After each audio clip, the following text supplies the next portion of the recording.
What really happened after midnight that left me standing frozen by the door, staring long after it closed?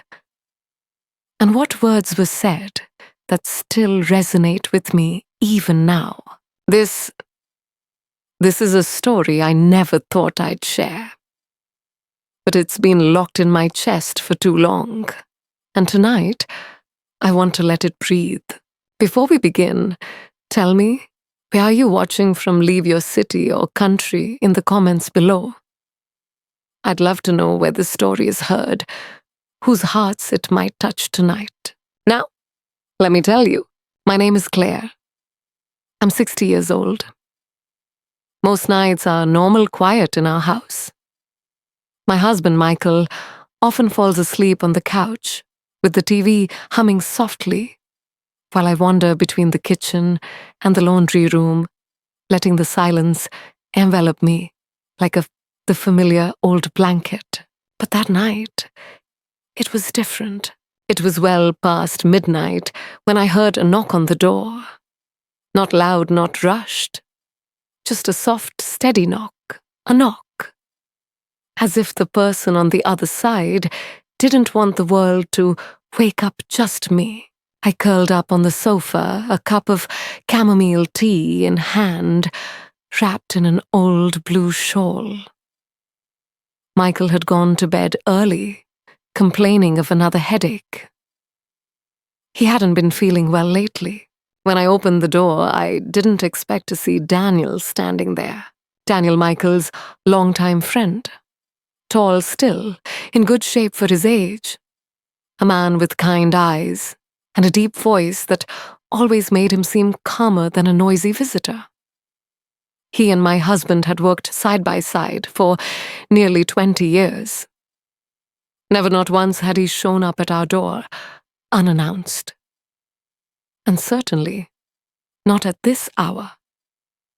This Claire, he whispered in the porch light, his voice almost choked. I'm sorry. I shouldn't have been so late. And then I saw his eyes, red-tired, not just from lack of sleep, but from crying. He walked into the house slowly, as if each movement carried some burden. He sat on the edge of the chair, careful not to lean back, as if comfort was something he no longer deserved. I don't know where else to go, he sighed. I stood there, my hands clasped around the door, my heart pounding. I had never seen him like this. Daniel was always calm, reserved. But tonight, something inside him had broken. Are you okay? I asked softly. You scared me. He looked down at his hands. His voice choked. Claire, do you ever feel like you missed your moment? Like years ago, there was a fork in the road, and you chose the safer one, but your heart was still at the other fork.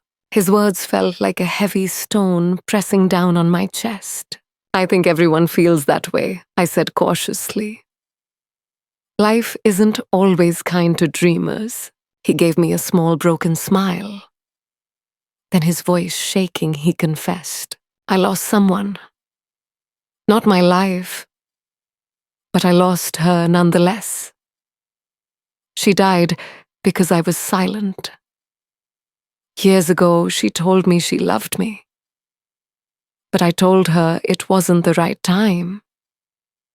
I told her I wasn't ready. A forgotten memory rose up in me.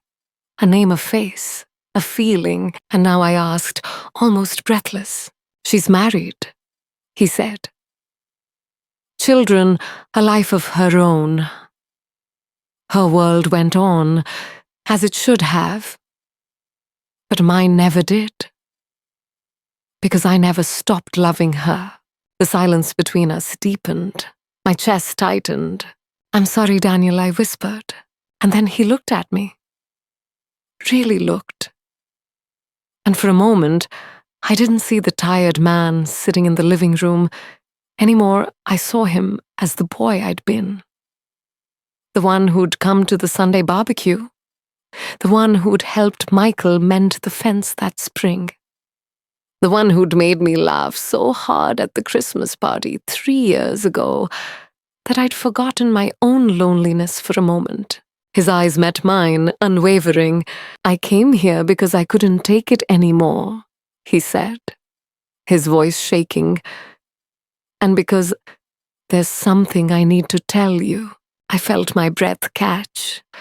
My hands clenched around the scarf, my knuckles white. "What happened?" I whispered. He leaned forward, elbows on his knees, staring at the floor. I've waited too long. But Claire, I need you to know that," his voice broke. "I was never just Michael's friend." And in that moment, the world stopped. The hum of the fridge, the faint brush of wind against the windows. All of it disappeared under the weight of his words. I sat, frozen breath, caught unsure if I had even heard him right. Daniel didn't move. He kept his eyes fixed on the floor, his hands clasped tightly between his knees, like they were the only thing holding him together. I wanted to speak, to ask what he meant, but deep down, I already knew. My heart had known before my mind caught up. Finally, I found the strength to whisper, "Daniel, what are you saying?" He lifted his head then, and when his eyes met mine, something inside me ached. "I mean," he said slowly, deliberately, "that I didn't care about you only because you were Michael's wife. I mean, I used to hope foolishly, maybe that one day you'd look at me, really see me past the roles we were all pretending to play." The air was sucked out of the room. My pulse pounded in my ears. This wasn't a stranger's confession. This was a man who had been woven into the fabric of our lives for decades. A man Michael trusted. A man I trusted. And yet his words stirred something I couldn't deny. A memory rose from where I had buried it, years ago, at a 4th of July picnic. Michael had been laughing by the grill surrounded by neighbors. I'd slipped inside to grab the forgotten lemonade, and Daniel had followed. We'd brushed past each other in the narrow hallway, his hands catching my arms to steady me. His touch lingered, just a heartbeat too long. His eyes had searched mine in silence. We both laughed it off, embarrassed. But I remembered. I remembered how that fleeting second followed me long after the party ended. Now those small moments I had dismissed, came rushing back, like waves breaking against the shore. "Daniel," I said, finally my voice tight trembling, "I'm married, and you're his best friend." "I know," he said quickly, almost desperate. "I know. And I'm not asking you for anything. I swear I don't want to ruin what you have. I just..." He stopped, exhaled, hard shoulders shaking. I just needed to say it once, out loud, to someone who mattered. There was no manipulation in his voice, no hidden motive, just truth. Raw, painful truth. I stood carrying my empty mug into the kitchen. My hands trembled as I rinsed it under the tap water, splashing over porcelain, just to give myself something to do. "You should have told me years ago," I said, my voice barely steady. "I know. Then why now?" He hesitated. "Because lately, I keep thinking about the things we leave unsaid, and how one day we won't get the chance to say them anymore. I didn't want this." His voice cracked. I didn't want this to die silent inside me. I turned slowly, meeting his eyes. "You have no idea what this does to me," I whispered. "You walked into my home and laid something on me I'm not sure I can carry." "I'm sorry," he said quietly. "I'll go." He rose to his feet, but I lifted a hand. "No, just give me a moment." He sat back down. I took my place again on the couch, this time keeping a deliberate space between us. My voice broke as I admitted, there were times I wondered if I only imagined it. The way you looked at me. The way you asked how I was doing when no one else cared to notice. Michael, he's a good man, but he's never been the type to see beyond what's right in front of him. Daniel nodded slowly. His voice dropped to a whisper. "You deserve more than being invisible." The words pierced me like light slipping into a locked room. Because the truth was, I had lived so long in the background of Michael's story. His cook, his cleaner, the polite hostess at dinners. I loved him, I still do. But love doesn't always mean being understood. "You're not invisible to me," Daniel said softly. "You never were." I closed my eyes, letting the silence stretch and breathe between us. "I can't undo my life," I said finally, "and I wouldn't want to. But I won't pretend your words didn't matter." "I can't expect anything more," he whispered. "Truly, I had to give you that truth." It was nearly 1 a.m. The living room lamp cast pale shadows across the walls. Outside, a soft drizzle tapped against the windows, its rhythm falling in time with my own heartbeat. "Daniel." My voice broke into the quiet. "I think you should go now." He stood. His face looked lighter somehow, as if unburdened, as if laying the truth down had finally freed him. He nodded, then walked slowly to the door. When he opened it, he turned back once. "Thank you for listening." I didn't reply. I only watched him vanish into the night. And long after the door closed, I stayed on the couch, staring at the empty space where he had sat, listening to the sudden roar of silence in a house that no longer felt the same. The next morning arrived wrapped in haze. I hadn't really slept.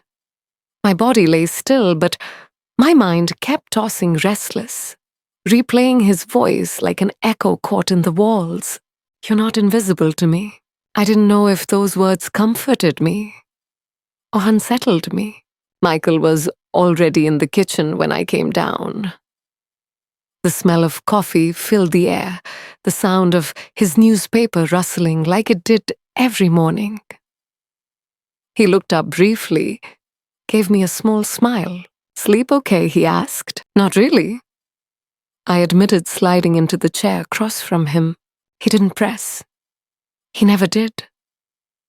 That was something I had long accepted. Michael was kind, dependable, steady, but not curious. He didn't dig deeper, and because of that, over the years, I had quietly learned to keep parts of myself buried. As I watched him sip from his favorite mug, scanning the sports section, a pang rose in my chest. Not guilt, something different. A longing. A longing for something I hadn't even realized I was missing, until Daniel's words cracked something open. Nathan's visit had opened a door inside me, and once opened, I couldn't unsee what lay beyond it. The day passed in a fog. I folded laundry, watered plants, went to the store and back, smiled when expected, nodded through polite exchanges. But I wasn't really there. My mind was replaying every detail of that midnight moment. The way he leaned forward, the sadness in his eyes, the restraint in his voice. He hadn't come to take anything from me. That wasn't what haunted me. What haunted me was the truth. He had only wanted to be seen. And maybe so did I. 2 days later, life reminded me that fate doesn't always care about our careful boundaries. I was in the produce aisle at the grocery store, comparing cucumbers, as if they held answers to questions I didn't want to ask. When I heard his voice behind me, Claire, I froze, turned, and there he was. For a moment, the hum of the store vanished. The world quieted until it felt like only the two of us existed. "Hi," I managed finally. "I wasn't expecting to see you," he said. Neither was I. His eyes flicked to my basket. "Still loyal to your gala apples, I see." I couldn't help the small smile. Some things don't change. His expression softened. Some do. A pause stretched between us, heavy but not unwelcome. Then almost cautiously, he asked, "Do you want to grab a coffee? Just to talk?" Everything inside me tightened. I should have said no. I should have walked away. I should have remembered the vow I had made, the life I had chosen. But instead, I heard myself say, "There's a place down the street." The cafe was small, quiet, tucked between a flower shop and an old thrift store. We sat by the window, steam rising from our cups. I kept both hands wrapped tightly around mine, like it might anchor me. "I shouldn't have come by that night," Daniel said after a long sip. "You didn't do anything wrong," I replied softly. "You were honest. And honesty is rare these days." He nodded slowly. "I've been carrying those words for years. They just got too heavy." I hesitated, then confessed, my voice barely above a whisper. "I didn't expect to feel the way I did after you left. Like something inside me had cracked open." His eyes lifted sharply, searching mine. "I never meant to hurt you." "You didn't," I said quickly. "You just reminded me that I still have a heart, that it still wants to be seen." Silence fell again. Not the awkward kind, but the kind that speaks for itself. Outside, life continued, people walking by, carrying bags, laughing into phones. And here we were, two people in their 60s, sitting quietly in the middle of lives that hadn't gone the way we once imagined. "I'm not trying to change your life," he said gently. "I just wanted to be honest before I got too old to say the things that matter." I lowered my gaze to the dark swirl of coffee in my cup. Then back at him. "I appreciate that more than you know," I whispered. "But I don't know what to do with it." "You don't have to do anything," Daniel said. "Truly. You already gave me more than I expected just by listening." And he meant it so much that I could see it in his eyes. As we stood to leave, Ethan brushed my arm lightly, just a fleeting touch, like a quiet goodbye. For the second time that week, I watched him walk away. But this time, something inside me followed. Not my feet, not my body, but a hidden part of me, curious and restless, drifting in his direction. And deep down, I wasn't sure it would ever fully return. That night, the house felt heavier, quieter than usual, like even the walls were holding their breath. Michael was on the couch again, the blue glow of the TV flickering across his face, remote, balanced on his chest. He didn't look up when I came in. "Did you remember the milk?" he asked. "Yes," I said softly, carrying the groceries into the kitchen. but my hands moved slower than they should have, like I was underwater. I stood with the refrigerator door open longer than necessary, staring at shelves full of neat containers. My life looked exactly like that, organized, predictable, categorized. But for the first time, it didn't feel safe. It felt suffocating. When I finally shut the fridge, I leaned against the counter, whispering to the silence, "What am I supposed to do now?" There was no reply. Only the sound of the television in the next room and the old house creaking in its bones. The next morning, I woke before Michael and carried my coffee to the backyard. The garden was waking too late, spring flowers pushing through the earth as if they'd never known fear or hesitation. Watching them, I realized this wasn't just about Ethan. Not really. It was about me. For years I had dimmed parts of myself. I had become the steady background music of my own life, pleasant, dependable, but unheard. Ethan hadn't given me romance or promises. What he gave me was something far more dangerous. A reminder that I was still here, that there were still songs inside me, waiting to be played. A few days later, I found an old box buried deep in the closet. Letters faded, photographs, journals, fragments of a younger Emma, the woman who scribbled poetry on the backs of recipes, who danced barefoot across the living room, who dreamed of writing stories that could move people. I sat on the floor for hours, holding each memory like glass, wondering when I'd stop checking in on her. That night at dinner, Michael and I sat across from each other in silence. Finally, I said I saw Ethan last week. Michael's eyes lifted, puzzled. At the store. No, he came by late. Said he just needed someone to talk to. Michael set his fork down slowly. Did he say something about us? No, I said truthfully. But it made me think about us. About me. For the first time in months, he really looked at me. What do you mean? I took a breath. I think I've been disappearing, Michael. Little by little.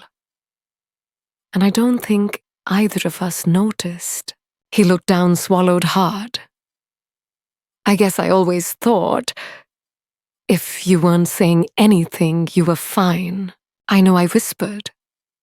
And maybe that's the problem. There was a long silence. Then he nodded once. So what do we do? Maybe we just start by talking more, I said. Not about groceries, not about bills. About us. About what we've lost. And what we might still have. Michael didn't argue. He just nodded again, slower this time. And for the first time in years, I felt the smallest shift, like a window opening in a room that had been shut too long. A week later, I ran into Ethan again at the park by chance. He was on a bench, feeding the birds. When he saw me, he stood, smiled gently. Hey, I replied. We didn't say much after that. Just walked side by side, quiet, easy. When we parted, he asked softly, "Are you okay?" I hesitated, then nodded. I think I'm starting to be. And that was enough. That night I left the bedroom window open. The stars glimmered and a cool breeze touched my skin. For the first time in years, I felt a quiet knowing not everything has to become something. Some encounters are not meant to end in love, but in awakening. Ethan's words may always echo inside me, but what I found in their echo was far more precious, myself. For those of you who are watching this far, I want to ask you one thing. Have you ever felt like you have quietly disappeared in your own life? Please share your thoughts in the comments section. And don't forget to subscribe to the channel so we can reach 500 subscribers together soon.